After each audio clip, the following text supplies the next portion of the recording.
पे अनवरुद्दीन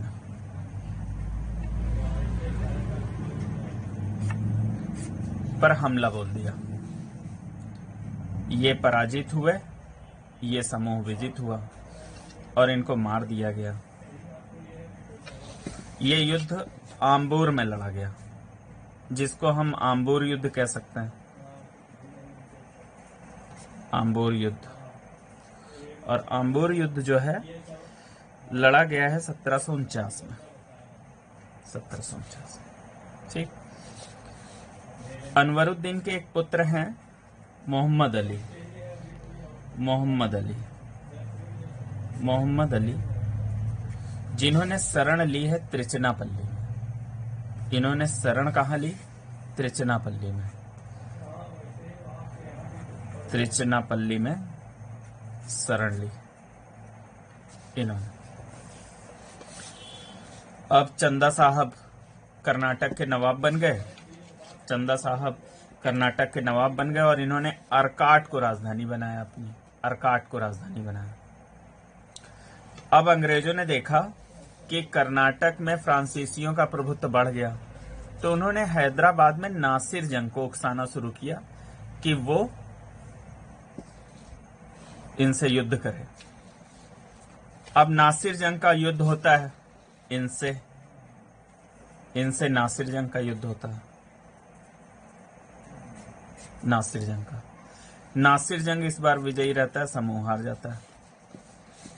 परंतु नासिर जंग की सेना में ही विद्रोह हो जाता है और नासिर जंग की हत्या हो जाती है। इस मौके का लाभ डुप्ले उठाता है और वो मुजफ्फर जंग को निजाम घोषित कर देता है। मुजफ्फर जंग को निजाम हैदराबाद का, मुजफ्फर जंग को हैदराबाद का निजाम घोषित कर दिया। अब निजाम घोषित होने के बाद मुजफ्फर जंग डुप्ले से प्रार्थना करता है कि उसकी रक्षा के लिए वो एक सेना उसके दरबार में रखे, उसके राज्य में रखे। तो डुप्ले अपना एक फ्रांसीसी अफसर बुस्सी यहाँ नियुक्त कर देता है कुछ सैनिकों के साथ। लेकिन इसी बीच मुजफ्फर जंग की भी हत्या हो जाती है। तो बुस्सी मुजफ्फर जंग की हत्या के बाद नासिर जंग के छोटे भाई सलावत जंग को, नासिर जंग का ये छोटा भाई सलावत जंग, उसको निजाम घोषित कर देता है। तो मुजफ्फर जंग के बाद नवाब कौन बना?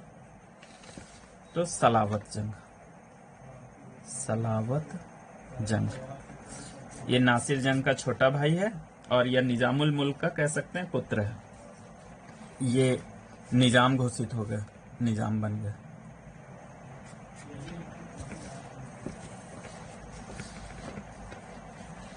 इसी बीच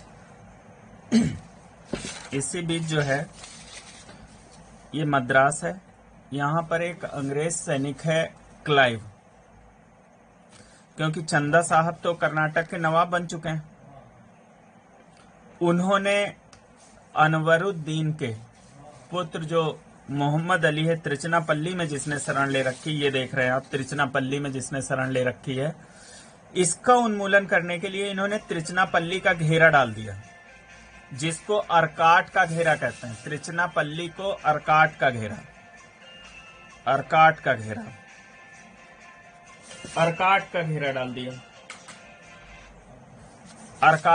डाल दिया इसका उन्मूलन करने के लिए। इस मौके का लाभ उठाकर क्लाइव ने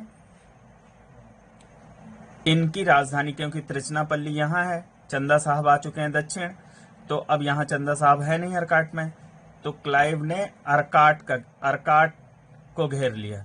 इसको कर्नाटक का घेरा कहते हैं। अर्काट को आप देख रहे हैं, अर्काट को कर्नाटक का घेरा कहते हैं। ये क्लाइव ने डाला है,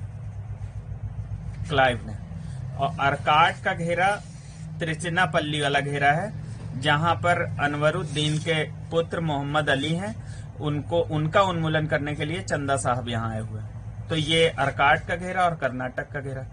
तो चंदा साहब अब अर्काट का घेरा हटाकर पुनः वापस लौटने की कोशिश करते हैं अपनी राजधानी को बचाने के लिए, लेकिन इन्हें मार दिया जाता है और इस प्रकार अंग्रेजों का कब्जा हो जाता है अर्काट पर। तो अब अंग्रेजों का कब्जा हो गया, मद्रास, अर्काट, ये सारे रीजन अंग्रेजों के कब्जे में आ गए। इससे जो है फ्रांसीसी शक्ति को बहुत बड़ा धक्का लगता है। फ्रांसीसी शक्ति को बहुत बड़ा धक्का लगा। अब फ्रांसीसी शक्ति कमजोर हो गई अंग्रेजों के सापेक्ष और क्लाइव को, डुप्ले को, जो फ्रांसीसी गवर्नर है, फ्रांसीसी सरकार वापस बुला लेती है। फ्रांसीसी सरकार ने डुप्ले को वापस बुला लिया। अंग्रेजों का प्रभुत्व बढ़ गया। फिर अगला फ्रांसीसी गवर्नर गोड़ेहू आता है। अगला फ्रांसीसी गवर्नर गोड़ेहू आता है और वो अंग्रेजों से संधि कर लेता है। उसी संधि का नाम है पांडिचेरी की संधि। पांडिचेरी की संधि। पांडिचेरी की संधि अंग्रेजी प्रभाव से हुई थी, तो जाहिर सी बात थी कि शर्तें अंग्रेजों के पक्ष में ज्यादा होंगे। इसी संधि से द्वितीय कर्नाटक युद्ध समाप्त होता है। इस संधि की प्रमुख शर्तों में था कि फ्रांसीसी अब किसी भी भारतीय राजाओं के झगड़ों में हस्तक्षेप नहीं करेंगे। अंग्रेज और फ्रांसीसी दोनों भारतीय नरेशों एवं मुगलों द्वारा दी गई उपाधि त्याग देंगे। दोनों पक्ष एक दूसरे के क्षेत्र वापस कर देंगे। तो आप देख सकते हैं इसमें जो भी शर्तें हुई कि अब वे किसी भी भारतीय राजाओं के झगड़े में हस्तक्षेप नहीं करेंगे। अंग्रेजों और फ्रांसीसी दोनों भारतीय नरेशों एवं मुगलों द्वारा दी गई उपाधि त्याग देंगे। दोनों पक्ष एक दूसरे के क्षेत्र वापस कर देंगे। इस संधि के संदर्भ में डुप्ले की प्रतिक्रिया है, उसने कहा है कि गोड़ेहू ने अपने देश का विनाश और सम्मान के साथ समझौता किया है इस संधि में। अब इस संधि के बाद की स्थिति बनती है, दक्षिण भारत में अंग्रेजों की शक्ति का वर्चस्व कायम हो गया और कर्नाटक में अंग्रेज समर्थित नवाब मोहम्मद अली तथा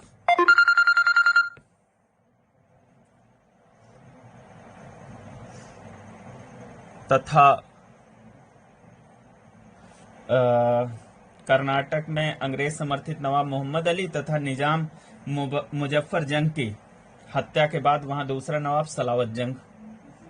दूसरा निजाम सलावत जंग बन जाता है। इस प्रकार कह सकते हैं दूसरा कर्नाटक युद्ध का जो अंत हुआ वो अनिर्णायक हुआ, लेकिन अंग्रेजी प्रभाव स्थापित हुआ। अब तृतीय कर्नाटक युद्ध की बात कर लेते हैं। 1756 से 63 के बीच लड़ा गया। इसका कारण था यूरोप में सप्तवर्षीय युद्ध से प्रभावित होना। युद्ध तृतीय कर्नाटक युद्ध के दौरान लड़ा गया प्रमुख युद्ध वंडीवास का युद्ध है, जो 1760 में लड़ा गया। तृतीय कर्नाटक युद्ध का समापन पेरिस की संधि 1763 से होता है। इस युद्ध के प्रमुख परिणाम भारत में फ्रांसीसियों का राजनैतिक अस्तित्व समाप्त हो गया। वंडीवास में फ्रांसीसियों की पराजय ने भारत में अंग्रेजों के लिए यूरोपीय शक्तियों की प्रतिद्वंदिता पर विराम लगा दिया। अब बात कर लेते हैं तृतीय कर्नाटक युद्ध के दौरान हुई प्रमुख घटनाओं पर।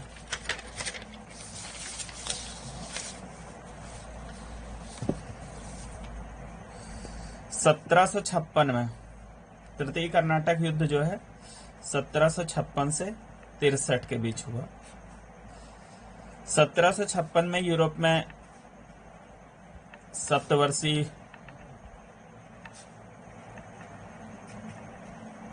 युद्ध प्रारंभ, जिसका प्रभाव भारत में भी दिखेगा। भारत में भी अंग्रेज और फ्रांसीसी एक दूसरे के विरुद्ध संघर्षरत हो जाएंगे। 1758 में काउंट डी लाली, काउंट डी लाली फ्रांसीसी गवर्नर बनेगा। ये फ्रांसीसी गवर्नर है, फ्रांसीसी गवर्नर बनेगा। ये जो है यहां पर Saint David, Fort Saint David होगा, फोर्ट सेंट डेविड, इसको जीतेगा, इसको जीत लेगा और फिर मद्रास का घेरा डालेगा। फिर इसके बाद जो है ये मद्रास का घेरा डालेगा, परंतु अंग्रेजी नौसेना के कारण उसे पीछे हटना पड़ेगा, ये सफल नहीं होगा घेरा इसका। फिर जनवरी 1760 में, जनवरी 1760 में एक जगह है पांडिचेरी और मद्रास के बीच में, वंडीवास। यहां पर अंग्रेजी सेना और फ्रांसीसी सेना के बीच निर्णायक युद्ध लड़ा जाएगा। अंग्रेजी सेना और फ्रांसीसी सेना के बीच निर्णायक युद्ध लड़ा जाएगा। इस युद्ध में अगर देखें तो फ्रांसीसी नेतृत्व काउंट डी लाली के हाथ में है, काउंट डी लाली, और ये फ्रांसीसी हो गए, और अंग्रेज सर आयर कोट, सर आयर कोट, ये अंग्रेज हैं, इनके बीच लड़ा जाएगा। इस युद्ध में फ्रांसीसी हार जाएंगे और अंग्रेज जीतेंगे। इस युद्ध में एक फ्रांसीसी अफसर हैं, फ्रांसीसी अफसर बुस्सी, जिन्हें अंग्रेज बंदी बना लेंगे। फ्रांसीसी अफसर एक बुस्सी हैं जिन्हें अंग्रेज बंदी भी बना लेंगे, बुस्सी को बंदी बना लिया जाएगा। काउंट डी लाली जब वापस जाएगा अपने देश लौटकर, तो इसे बास्तील का जो किला है कारागार के रूप में, वहां पे 2 साल तक कैद रखा जाएगा, फिर इसे फांसी दे दी जाएगी, फिर इसे फांसी दे दी जाएगी। तो इस युद्ध के बाद 1763 में पेरिस की संधि होगी, पेरिस की संधि। तो वंडीवास युद्ध का पूर्ण अंत जो है पेरिस की संधि से होगा, पेरिस की संधि से होगा। पेरिस की संधि के कुछ मुख्य बिंदु, पेरिस की संधि के कुछ मुख्य बिंदु देख लेते हैं। इस संधि से सप्तवर्षीय युद्ध समाप्त हुआ, युद्ध समाप्त हुआ। फ्रांसीसियों को भारत स्थित अपने सभी कारखाने वापस मिल गए। फ्रांसीसियों को उनके कारखाने वापस मिल गए कुछ शर्तों के तहत। देखा जाए तो अब फ्रांसीसी अब मात्र व्यापारिक कार्य करेंगे, फ्रांसीसी जो है मात्र अब व्यापारिक कार्य करेंगे, किलेबंदी नहीं करेंगे, किलेबंदी नहीं करेंगे और गुटबंदी भी नहीं करेंगे। इस संधि के बाद अब फ्रांसीसियों का यूरोपीय कंपनियों के संदर्भ में अब कोई प्रतिद्वंदी नहीं रह गया। अंग्रेजों का फ्रांसीसियों का इस युद्ध में अंत हो जाने से, राजनीतिक अंत हो जाने से अंग्रेजों का अब कोई प्रतिद्वंदी नहीं रह गया यूरोपीय कंपनियों के संदर्भ में। मालेसन का एक कथन भी है फ्रांसीसियों के लिए कि इस युद्ध ने उस भवन को जिसे मार्टिन, ड्यूमा तथा डुप्ले ने बनाया था, मतलब फ्रांसीसी बस्तियों का जो विकास किया था फ्रांसिस मार्टिन ने, फिर ड्यूमा और डुप्ले जो गवर्नर बन के आए, जिन्होंने फ्रांसीसी प्रभुत्व को स्थापित किया भारत में, उनके द्वारा जो भवन बनाया गया था वो अब धूल धूसरित कर दिया इस युद्ध ने। इस प्रकार देखें तो अंग्रेजों ने फ्रांसीसियों के राजनीतिक अस्तित्व को भारत में विराम दे दिया।